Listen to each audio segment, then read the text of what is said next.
Bom, boa noite, pessoal. Vamos apresentar o trabalho sobre a blockchain do Bitcoin.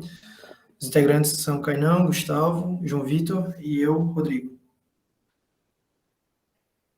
Bom, para introduzir, a apresentação, vamos falar um pouco, pensando em algumas motivações para o trabalho, como, por exemplo, a análise financeira. Já que os investimentos e compras de ações, por exemplo, não são um jogo de azar, é preferível aumentar as chances de ganho, e para isso é preciso analisar as ações, as chances, histórias, probabilidades, ou seja, analisar os dados.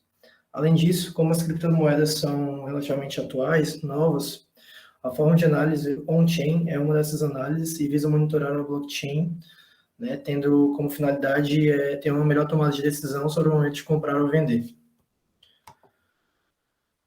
Sobre o programa de análise, a ideia seria analisar os dados das transações de bitcoins, e para isso descobrir o momento atual de mercado, e melhorar a tomada de decisão sobre comprar ou vender a ação ou moeda Bitcoin. As informações escolhidas para análise, serão apresentadas detalhadas ao longo da apresentação, mas serão basicamente sobre transações, médias e outros dados disponíveis na blockchain. Sobre as análises dos resultados, o público-alvo seriam os entusiastas de criptomoedas, principalmente os atuais atuadores, investidores da moeda, a fim de decidir ações sobre os investimentos, os novos investidores, para determinar o ingresso no mercado, os desenvolvedores, para identificar a adoção de updates da rede, e os mineradores, para prever a receita futura.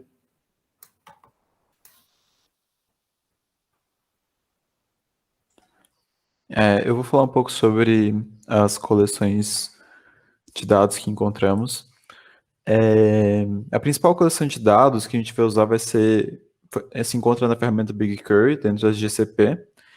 E dentro do GCP tem vários datasets públicos, e dentre eles tem o CryptoBitcoin, que basicamente tem tabelas referentes aos blocos e transações que tem na blockchain.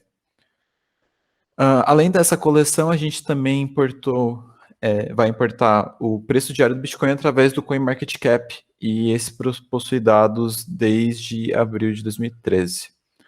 Dentro da coleção de dados do BigQuery, a gente tem a tabela Transactions. O tamanho dela é 1.4 terabytes, que a gente verificou no dia 6/12. O número de linhas são 692 milhões, aproximadamente. E tem alguns campos interessantes. Eu separei os campos mais importantes para poder fazer alguma análise. Esses campos incluem o size e o virtual size, que são os tamanhos da transação em bytes e virtual bytes, isso referente a uma transação específica do Bitcoin. A version da transação, se é uma versão 1 ou versão 2. O block time, que é o menor tempo em que uma transação pode ser incluída. O block number, o número do bloco que aquela transação foi incluída. O block timestamp, que é o tempo do bloco. Quantos inputs possui e quantos outputs possui. Além disso, também tem o valor, o total de satoshis dentro dos inputs e o valor total dos outputs. Se é um Coinbase, ou seja, se é uma criação nova de moeda. E a fee, que é a taxa paga no minerador. Dentro do inputs tem um array que possui qual é o índice, qual é o tipo de endereço daquele input, qual que é o endereço e qual é o valor que é.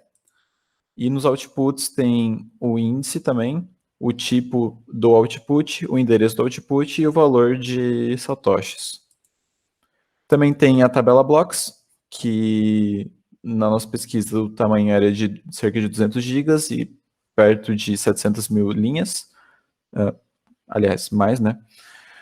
E dentro do campo dos blocos tem qual é o tamanho do bloco, qual é o número desse bloco, a versão dele, o marker root, o timestamp, o bits, que é a dificuldade de mineração, e nesse campo, quanto menor o tamanho em decimal, mais difícil é de se minerar, e o transaction count, que é a contagem de total de transações que existe naquele determinado bloco.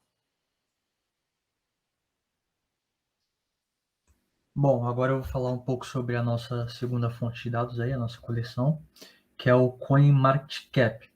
Essa fonte vai ser usada basicamente para a gente relacionar o valor do Bitcoin que a gente extrai da primeira fonte com o valor em dólar. Então, a gente tem nessa fonte a cotação diária do Bitcoin e a gente vai pegar coisas como o valor de fechamento do Bitcoin em dólar, também possivelmente o maior preço que ele atingiu e o menor preço. Então, todos os dados relacionados ao dólar a gente vai pegar a partir dessa fonte de dados. Seguindo então para o esquema dimensional, a gente tem aqui duas tabelas fato, uma relacionada à transação e uma relacionada ao bloco. Na tabela fato da transação, a gente vai ter as medidas, né? Satoshi, que é o valor do Bitcoin em si, é um valor fracionário do Bitcoin, né? O fee, que é uma taxa, como já foi explicado, o size, que é o tamanho da transação, e o price. Nas medidas da tabela fato de bloco, a gente vai ter mais uma vez o size, mas agora o size do bloco, tamanho do bloco, né? A quantidade de transações dentro daquele bloco e os bits que indicam a dificuldade. A tabela fato de transação, ela vai se relacionar com uma dimensão de tempo, então a gente vai hierarquizar ali pelo dia, mês, ano, e também vai se relacionar com a dimensão de versão da transação e uma dimensão do tipo de endereço.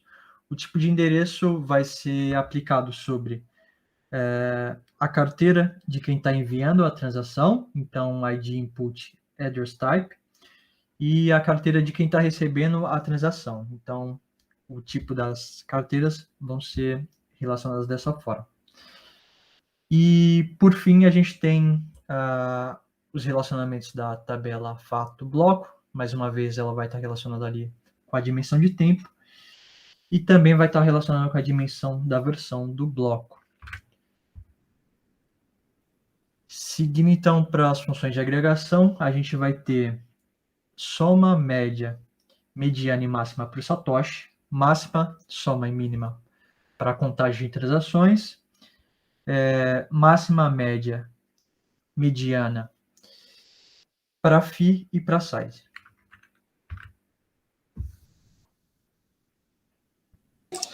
Bom, vou falar um pouco agora sobre os exemplos de consulta que a gente pretende fazer aí no nosso trabalho. O primeiro que a gente vai falar é sobre a congestão da rede. O modelo de processamento de transações na rede se dá para uma espécie de leilão, onde os usuários colocam o valor que desejam pagar em satoshi por V-byte, que essa transação vai possuir. Então, basicamente, conforme a urgência da sua transação, uma maior taxa a gente vai pagar, né? E essa taxa é dada pela relação fee por V-bytes. Essa relação ela vai ser dada por satoshi por V-bytes. Então, através desse valor, a gente consegue tirar uma mediana aí desse valor e verificar os dados históricos para quando esse valor está mais alto que o normal.